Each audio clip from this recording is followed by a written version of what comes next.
Hi guys, it's Dr. Ron Miller here with cashbasedphysiotherapy.org, and today we're going over a step-by-step process of how a DPT student can open up a cash-based physiotherapy practice after graduation. So you can see here I wrote out my timeline here from school to preparation phase to an actual example of what to expect when you open up your doors. So let's get started with this. So when you're starting out in school, okay, this first track here is DPT School. You have two main goals of what I try to promote for people who kind of ask me questions or like mentor or two examples, but you have two main goals here. Your first goal is to graduate and pass your boards, because if you don't pass your boards, none of this means pretty much anything. But two, your goal is not to be the best student. Be the best physical therapist. That's what I kind of educate students who observe here, kind of come here for clinicals. You're already in school. You know, it's hard to fail out of DPT school. You know, your goal now is not to be the best student, it's to be the best physiotherapist and take full advantage of that. Whether it's shadowing other clinicians or taking some of the best Con Ed courses for a cheaper rate, getting involved in the APTA and your state organization. So these are the two goals here right now, and nothing should take your focus out of that right now. But if you want to read some great books at this time, it's great to just have a side read over time, over a couple years, and read these books. If I could recommend any books, highly recommend Rich Dad, Poor Dad.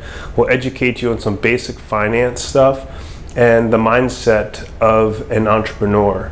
I would also read How to Win Friends and Influence People. That's a great book to put you in the business mindset of how to talk to people.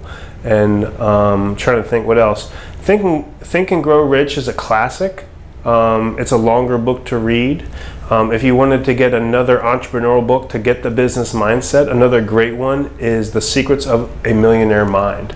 So any of those 3 or 4 books would be excellent reads for you to start at this stage throughout PT school. But again, your main goals are clearly to graduate and pass your boards and to be the best physical therapist, okay? So now I listed here, there's 3 tracks that you could possibly do in order to open up a cash-based clinic. So the first one is finding a mentor. If you know someone who's doing exactly what you want to do, there's nothing wrong with you going to work for that person and learning from them for 1 to 2 years. You know, if you know exactly what type of practice that you want to open up and there's someone out there doing it already, you know, why not sign up and have him be your mentor? Go and work for that person for 1 to 2 years. Learn from them, ask questions, you know, learn how the system works. That's a great way in order to open up a cash-based clinic. The one thing you have to watch with this is the non-compete clause. If you know that you want to open your business in Philadelphia, Pennsylvania, and your mentor has a clinic in Philly, you know, he may have you sign a non-compete clause with that. So you may have to pick a mentor in a different location than where you want to open up your cash-based clinic. Another option here is to do a residency. If you're in the right position finance-wise and you have a year that you can get good quick, I recommend new grads to do a residency so you can get good quick, whether it's orthopedics, whether it's sport, pediatrics, neuro, like whatever you want to do. You know, I think that you need to get good quick at it in order to open up a cash-based clinic. So doing a residency is a great option. Sucking up for a year, getting good quick, and that will give you the skill set to be able to treat a lot of patients and get them better, faster, quicker, with better results. So that's another option. The same thing with this, the problem that I ran into is, yes, I did a residency where I wanted to open up my clinic. So again, I ran into the non-compete clause problem, but I was able to work my way around it, you know, made things work as I was planning for a year or 2. I fulfilled my non-compete clause, part of that, and then I was able to open up my business 2 years later. So this one you may have to take a small pay cut with, but you do a residency to get the skill sets and the critical thinking part of it.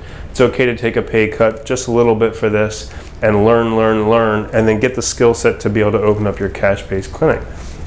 The third way, which I only recommend if you are throughout PT school, if you've already established yourself as a personal trainer, an athletic trainer, and you have a niche market that you've already tapped into locally around your school, that's a little window where you could technically go straight from PT school right into your niche market, opening a business and going right into a cash-based clinic. So I only recommend this if you already have a established reputation locally and you're helping people and they're just waiting for you to open up your own business. I mean, that's a no-brainer. You can make that happen. That's the one way where I would recommend someone or a student graduating, getting board, passing the boards, then going straight into business with a direct route right into a cash-based physical therapy practice. So those are the three different avenues or paths that you can choose in order to open up your cash-based clinic. So let's go to the next phase, okay? Now, there's a break here between which track you choose and actually opening an established clinic. And I put this break here because this is where you have to learn business. You have to learn business fundamentals. There's a reason why 9 out of 10 businesses fail after 3 years. You have to learn basic funding.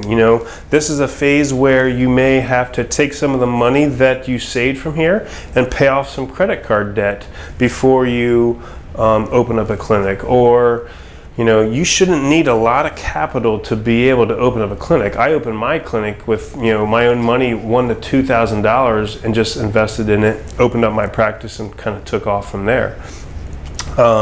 You'll start learning some business fundamentals, how to write a business plan, what's a business pro forma, opening up your business, establishing yourself as a corporation.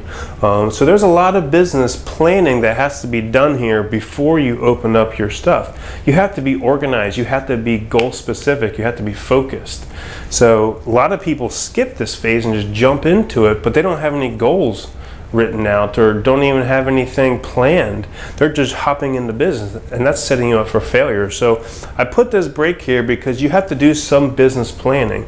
This is the time period where you pay off some credit card debt, you get some money saved and invest your own money. I don't think you need to take out a big loan because, again, you got to keep your overhead low. You shouldn't have to take out a business loan to start your business. You should be able to get a couple grand saved up and be able to open up your own business that way. Establishing your business as a corporation, LLC, whatever you and your accountant and lawyer decide to do. Start working on some goals, business strategies, etc. in this business planning phase. So then after you do that stuff, then it's time to open up your doors, okay? So let's look at a 3-year example here of when you open up your doors, what to expect, okay? Now here you can clearly see I put year 1, 2, and 3, and these are example numbers of what I established throughout my system. So the first year I put, I made $77,000 in revenue, okay? And you can clearly see that my expenses were only $2,000 a month with that, okay? Now I've made that red because the first year you may not make any profit and you may just barely even break even. If you do this right, you may be able to expedite this process, but the first year you may not be making profit, and you may still be working a PRN job just paying the bills as you grow your business. And if you notice, the bar is set kind of low here right now because your expenses are going to be down, your revenue is going to be down. You may not even pay yourself the first couple months until you start generating some revenue, and then you'll be able to pay yourself a little bit. But the first year is tough, and you may still be in the red by the end of the year, so that's perfectly fine. Now jumping into year 2, okay, now you see this drastic increase. This is where my 101 system should be able to get you here by year 2, where you're generating over $10,000 a monthly revenue with this. And notice that my line went up a little bit. So maybe you hire another therapist, move into a bigger building, your expenses go up. Now I'm functioning at less than $4,000 a month. But look at all this space here. This is where you start making a lot more money now. So if I'm generating $145,000 of yearly revenue in year 2, my expenses are, it's almost a pretty much fixed expense amount in a cash-based clinic. Your expenses are going to be low. Look at all this space where you can start paying yourself a decent salary now, and you'll clearly overcome your expenses. You'll start generating some profits. And again, this is where my 101 system should be able to get you by year 2. If you implement the strategies, the marketing, the sales, and the business 101 principles, you should easily be able to make over $10,000 of monthly revenue, and you should be doing well right now in year 2. So year 3, again, my expenses are really the same. I didn't really do anything different, but now I'm generating almost $200,000 of monthly revenue. So this is where we hit 180. You could really start paying yourself well. In this situation, after taxes, you could easily make over $100,000 a year, maybe $80,000 a year. But you're paying yourself well. You can pay off any little debt that you accumulated over this time, and then now you're running a real business. You're generating profit, increasing revenue, and now you can learn how to run a business as an entrepreneur and a small business owner. So the key thing here is, with each year, your expenses are not going to go way up. So your expenses will stay low right here, but as your revenue increases, you'll be able to pay yourself more and more and more as a physical therapist, as a staff. And then eventually in year 3, we're predicted to go way over $200,000 now. So now the question is, how do I run my business and how do I grow my business? Do I hire another therapist? Do I open a second location, etc.? So one interesting thing that I noticed recently, you may have seen some of my videos on this, but if you look at my marketing budget,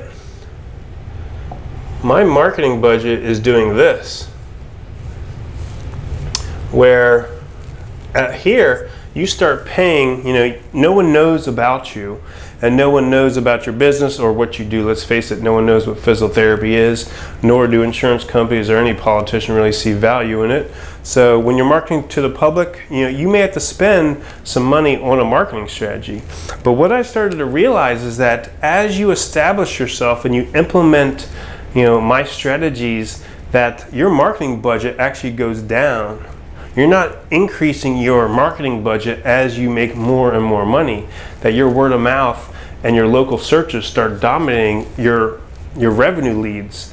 So your marketing budget will actually go down to a point where when you're here, you can pick and choose whenever you want to run a marketing campaign. Like, for example, here in Florida, my slow months are always July and September. So guess what time I'm going to start launching a paid advertising campaign?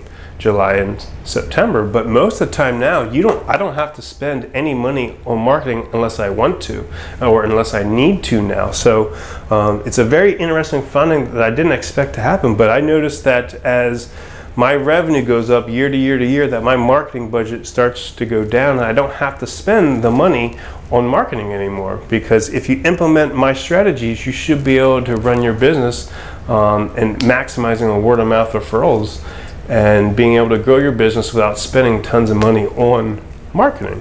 So I hope you guys learned something here. I wanted to kind of set a step-by-step process for you guys as a new student to go from DPT School. You have 3 tracks now that you know of to be able to open up a cash-based clinic. Then you have your business planning phase. And then from there, you open up your doors, you open up a cash-based clinic, and here's example stats for you to follow. Let me know if you have any questions. You can send me an email at cashbasedpt@gmail.com or visit the website at cashbasedphysiotherapy.org. Let me know if you have any questions. Please share this video with other students that may be interested in opening a cash-based clinic. And I look forward to hearing from you, and thank you for your time.